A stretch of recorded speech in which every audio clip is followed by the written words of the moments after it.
Bíblia, para qualquer intelectual, é um livro impressionante. A Bíblia é um livro impressionante. São 66 livros, 39 do Antigo Testamento, 27 do Novo Testamento, escrito por cerca de 40 autores. Você vê livros sobre as mais diversas áreas. Você tem livros de estilos literários totalmente diferentes. Você pega livros históricos. O livro de Atos. O livro de Atos tem 84 fatos que são de maneira indubitável provados ou pela história ou pela arqueologia. Você reúne esses 66 livros que foram escritos num período de 1.500 anos.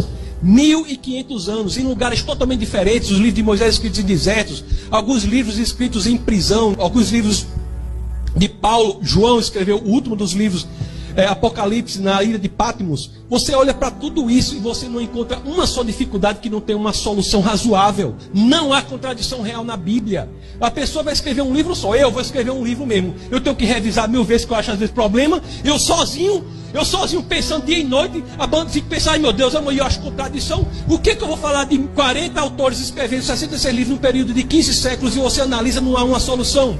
Você olha para a pessoa de Jesus Cristo. Outra coisa que eu me impressionei sobre o cristianismo: o cristianismo é a única religião do mundo que é investigável. Investigável. O que Paulo diz na 1 Coríntios capítulo 15, verso 14, é uma coisa impressionante. Paulo diz o seguinte: se Cristo não ressuscitou fisicamente, publicamente, isso tudo que a gente está falando aqui é vão. Isso é a frase em qualquer livro religioso mais corajosa que já existe. Porque ele está colocando todo o sistema de cristianismo com base num fato público que pode ser investigado historicamente. Você vai analisar a investigação histórica da ressurreição de Cristo. Eu posso falar aqui de análise textual, posso falar de vários argumentos a favor da ressurreição de Cristo. Inclusive até Gary Habermas, que dedicou a sua vida ao estudo das provas históricas da ressurreição de Cristo. Mas só para falar rapidamente, para terminar, que o rapaz ali fica levantando papel. Mas ainda não chegou não. Ei, segura esse menino aí, segura esse menino. Só para falar rapidamente. Só para falar aqui, não. Segura aí. Não. Mas vamos, segura aí. Isso é rápido. Um minuto. Mas só vou falar só isso para você falar que a gente aqui não está lidando com a ficção. A gente não está lidando com a brincadeira. Você olha que a ressurreição de Cristo é uma coisa impressionante, tem várias provas. Uma delas, eu estava até conversando com alguém aqui, não sei se era o almoço, estava conversando a mudança de testemunho dos apóstolos. Você olha que quando Jesus morre, quem eram os apóstolos? Era um povo frouxo. O povo frouxo, povo covarde. Quando Jesus morre, o que acontece? Pedro volta a pescar, tudo acaba, ninguém fala, aquele povo tudo frouxo. Morreu Jesus, todo com medo, não sei o quê.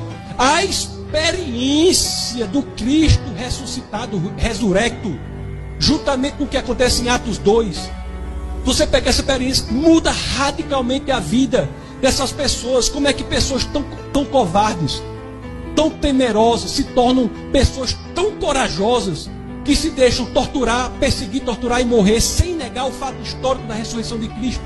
Todos os apóstolos de Cristo foram perseguidos, torturados e mortos, à exceção de João, que estava preso na ilha de Patmos, onde inclusive escreveu o Apocalipse.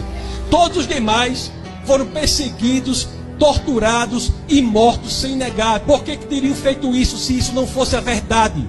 O que foi que ganharam com isso? Cristo é a verdade. Eu estou terminando agora. Cristo é a verdade.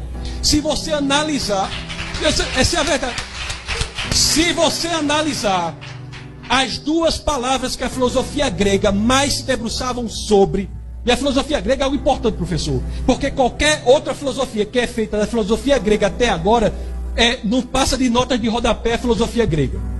A filosofia grega se tinha duas palavras com as quais eles lidavam e eles pesquisavam. Uma era a verdade, que em grego é aletheia.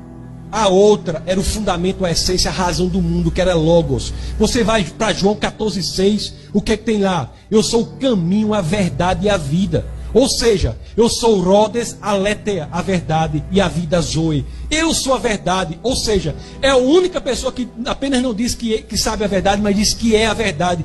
E nem os maiores críticos do cristianismo levantam a ideia de que ele era um lunático. Isso é impressionante.